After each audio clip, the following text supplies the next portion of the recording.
নমস্কার। গুরু কৃপাই কেবলম। রাশি এবং ভাব অনুসারে সাড়ে সাত্বিককে প্রশমিতীয় কিভাবে করবেন সেটা আমি মেষ রাশির এখন সাড়ে সাত্বিক চলছে। হ্যাঁ, মেষ রাশির সাড়ে সাত্বিক কালে সেই সাড়ে সাত্বিককে কীভাবে প্রশমিত করবেন, রাশি এবং ভাব অনুসারে সাড়ে সাত্বিককে প্রশমিত কিভাবে করবেন সেই নিয়ে আমি বিস্তারিত আলোচনা করছি। রাশি ও ভাব অনুসারে জাতক বা জাতিকাদের সাড়ে সাত্বিক অশুভ প্রভাব কিভাবে প্রশমিত করতে পারবেন তার কিছু পদ্ধতি আমি বলছি, মন দিয়ে শুনুন। প্রথম কথা বলি, প্রথমে তিনটি ভাবে সাড়ে সাত্বিক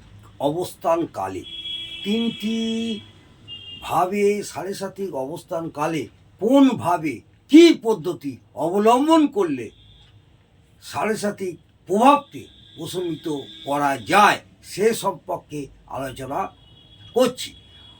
সাড়ে সাত্বিক নিয়ে অনেক জাতক জাতিকারাই ভয় পেয়ে থাকেন। এই সাড়ে সাত্বিকের প্রশমিত কী করে করবেন সেই নিয়ে বিস্তারিত আলোচনা আমি আপনাদের এই ভিডিওর মাধ্যমে বলছি। মেষ রাশির জাতক হলে, যদি মেষ রাশির জাতক বা জাতিকা হন তাহলে কি করবেন? প্রথম ভাবে বা প্রথম চরণে সাড়ে সাত্বিকের প্রথম 2.5 বছর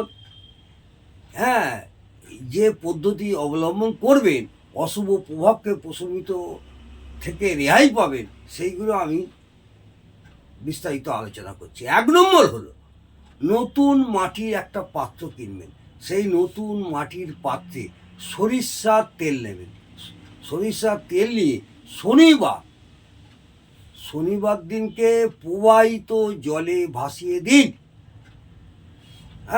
তাহলে শনির সাড়ে সাত্বিকের প্রভাব থেকে কিছুটাও প্রশমিত হবেন। অর্থাৎ একটা মাটির হাঁড়ি নেবেন, তাতে সর্ষের তেল দিয়ে জোয়ারের জলে, স্রোতের জলে, প্রবাহিত জলে, যেখানে যাদের গঙ্গা অনেক দূরে তারা অন্তত বড় পুকুর, প্রতিষ্ঠা পুকুরে ওটা ভাসিয়ে দিন।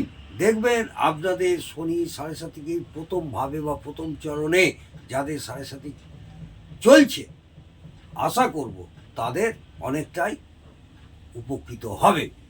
2 নম্বর, এই সময়ের মধ্যে মাদক দ্রব্য গ্রহণ করবেন না। করলে শুভ ফল প্রাপ্তি হবে না। এই সময়ের মধ্যে মাদক দ্রব্য গ্রহণ না করলে দেখবেন শুভ ফল প্রাপ্তি হবে। চেষ্টা করবেন মদ্যপান করবেন না। 3 নম্বর, প্রতি শনিবার মোয়া বা শুকনো নারকেল শনি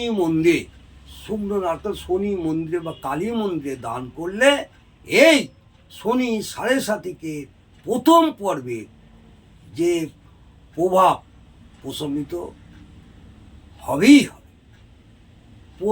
প্রতি শনিবার, মন দিয়ে শুনুন, প্রতি শনিবার মোয়া বা শুকনো মোয়া, অথবা মোয়া সবসময় হয় না, শীতকালেই পাওয়া যায়, মোয়া বা শুকনো নারকেল শনি মন্দিরে বা কালী মন্দিরে দান করবেন। তাহলেও আপনাদের প্রথম ভাবে বা প্রথম চরণে সাড়ে সাত্বিকের হাত থেকে অনেকটাই মুক্তি পাবেন।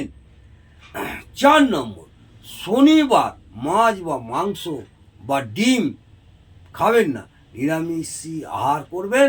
দেখবেন আপনাদের শনি গ্রহরাজ অনেকটাই আপনাদের মুক্তি দেবেন। এবারে দ্বিতীয় চরণে কি প্রভাব পড়বে? যদি মেষ রাশির জাতক বা জাতিকাদের দ্বিতীয় চরণে পুনরায় 2.5 বছর সাড়ে সাত্বিকের প্রভাব ভোগ করে, তাহলে তাদের নিয়মিত গণেশ দেবতার পূজার আরাধনা করতে হবে। এই সময়ে গণেশজি পূজা প্রত্যেক দিন করলে খুবই ভালো হয়। এবং যদি ঘরে গণেশ না থাকে, একটা মাটির গণেশ নিয়ে এসে স্নান করে শুদ্ধ বস্ত্রে গণেশজির পূজা করুন। মন্ত্র না জানলেও গণেশজিকে নিজের মনে প্রার্থনা করুন, ওং সিদ্ধিদাতা গণেশায় নমঃ বলেও আপনি এক মনে গণেশজি নিয়মিত পূজা করুন। তাহলে দেখবেন গণেশ দেবতার আরাধনা করলে আপনাদের দ্বিতীয় চরণে অর্থাৎ দ্বিতীয়ভাবে শনি সাড়ে সাতিক থাকলে এইটার প্রকোপ থেকে আপনারা অনেকটাই মুক্তি পাবেন। 2 নম্বর, কোনো খুশির খবর পেলে, কর্মক্ষেত্রে বা ব্যবসা ক্ষেত্রে কোনো খুশির খবর পেয়েছেন, তখন কি করবেন? নোনতা জাতীয় খাবার মানুষদের মধ্যে বিতরণ করুন বা ছোট ছোট বাচ্চাদের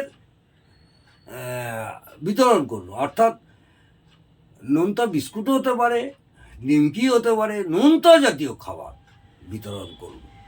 তাতেও আপনার এই দ্বিতীয় চরণের শনির প্রভাব থেকে অনেকটাই মুক্তি পাবেন। 3 নম্বর, কোনো শুভ তিথি পঞ্জিকা দেখে নিয়ে নেবেন, নিয়ে কুমারী কন্যার পূজা করুন। অর্থাৎ ছোট বাচ্চা মেয়েদের পূজা করলে এই প্রভাবের প্রশমিত করা সম্ভব হয়। মা লক্ষ্মীর যেমন পূজা করে সেইভাবে আপনি কোনো কুমারী, যদি বাড়িতে কুমারী মেয়ে না থাকে, আশেপাশে যদি কুমারী মেয়ে থাকে, যেমন কুমারী পূজা হয় দুর্গা পূজার সময়, সেইভাবে তাকে নতুন বস্ত্র দিয়ে পূজা করুন। একবার করলেই হবে, তাহলেও আপনারা অনেকটাই এই শনির দ্বিতীয় চরণের প্রভাব থেকে মুক্তি পাবেন। 4 নম্বর, প্রতি শনিবার সম্ভব হলে বাঁদরকে কলা বা অন্য কোনো খাবার দিলেও আপনারা উপকৃত হবেন। যদি বাঁদর এখন পাওয়া যায় না, প্রয়োজন হলে চিড়িয়াখানায় চলে যাবেন, কিছু কলা কিনে বাঁদরকে খাওয়ান, তাহলেও আপনার দ্বিতীয় চরণের প্রভাব থেকেই অনেকটা মুক্তি পাবেন। তৃতীয় চরণে যদি মেষ রাশির জাতক জাতিকাদের তৃতীয় চরণে যখন শনি গৌরাজ অবস্থান করবে, তখন কি করবেন? এই রাশির জাতকের উপরে যে সাড়ে সাতিকের শেষ 2.5 বছর প্রভাব চলবে, তখন আপনারা কি করবেন সেই নিয়ে একটু বলছি। তৃতীয় চরণটাও তো আপনাকে ফেলে দিলে হবে না। প্রথম চরণ, দ্বিতীয় চরণ নিয়ে আলোচনা করলাম। তৃতীয় চরণে কি করবেন? ঘোড়ার নালের আংটি তৈরি করে ডান হাতে অনামিকায় ধারণ করলে অথবা মধ্যমায় ধারণ করলেও শনি তৃতীয় চরণের প্রভাব থেকে অনেকটা মুক্তি পাবেন। সম্ভব হলে যদি কালো ঘোড়ার নালের আংটি তৈরি করে মধ্যমা অথবা অনামিকায় ধারণ করেন, তাহলেও অনেকটা কাজ হবে। বিমলের ডাল প্রতি শনিবার, যখন 2.5 বছর তৃতীয় চরণে শেষ 2.5 বছর থাকবে মেষ রাশির জাতক জাতিকাদের শনি সাড়ে সাতিক, কী করবেন? বিমলির ডাল প্রতি শনিবার কিছু পরিমাণ নিয়ে স্রোতের জলে, অর্থাৎ গঙ্গার স্রোতের জলে বা পুকুরে ফেলে দেবেন, অথবা এক জায়গায় ছড়িয়ে দিতেও পারেন, এবং পাখি কাক এদের খাইয়ে দেবেন। যদি আপনাদের পাখি কাক এখন দেখা যায় না, তবুও ছাদ বা যাদের টালির চাল আছে চালেতে ছড়িয়ে দেবেন। সম্ভব হলে তারা খাবে, না হলেও পুকুরে ছড়িয়ে দেবেন মাছের উদ্দেশ্যে, এবং স্রোতের জল হলে খুবই ভালো হয়, না হলে প্রতিষ্ঠিত পুকুরে ভাসিয়ে দেবেন।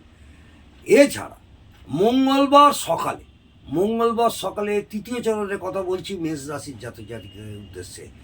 মঙ্গলবার সকালে স্নান করে শুদ্ধ বস্ত্রে ধারণ করে হনুমান চালিসা পাঠ করবেন। মঙ্গলবার স্নান করে শুদ্ধ বস্ত্রে হনুমান চালিসা পাঠ করবেন, তাহলেও শনির প্রকোপ থেকে আপনারা মুক্তি পাবেন, অবশ্যই পাবেন। এইভাবে প্রথম চরণ, দ্বিতীয় চরণ, তৃতীয় চরণ নিয়ে আমি বিস্তারিত আলোচনা করলাম, কারণ এই শনি সাড়ে সাতিকের অনেক জাতক জাতিকেরাই ভয় পান। ভয় পাওয়ার কিছু নেই, এইসব সামান্য টোটকা, লাখো টাকা খরচা নেই, সামান্য 20-25 টাকা খরচা করলে এই টোটকাগুলো আপনারা করতে পারবেন। করে দেখুন, আশানুরূপ ফল পাবেনই পাবেন। যদি ভালো লাগে অবশ্যই আমাকে একটা কমেন্টে জানাবেন। যারা সাড়ে সাতিকের পর্ব এখন চলছে তারা এই মেষ রাশির জাতক জাতিকাদের উদ্দেশ্যেই আমি বললাম, এবং পরে অন্য রাশি নিয়েও আমি বলবো। যদি ভালো লাগে সাবস্ক্রাইব, কমেন্ট এবং লাইক করতে ভুলবেন না। জয় মা তারা, ভালো থাকুন, সুস্থ থাকুন, আনন্দে থাকুন। জয় জয় তারা।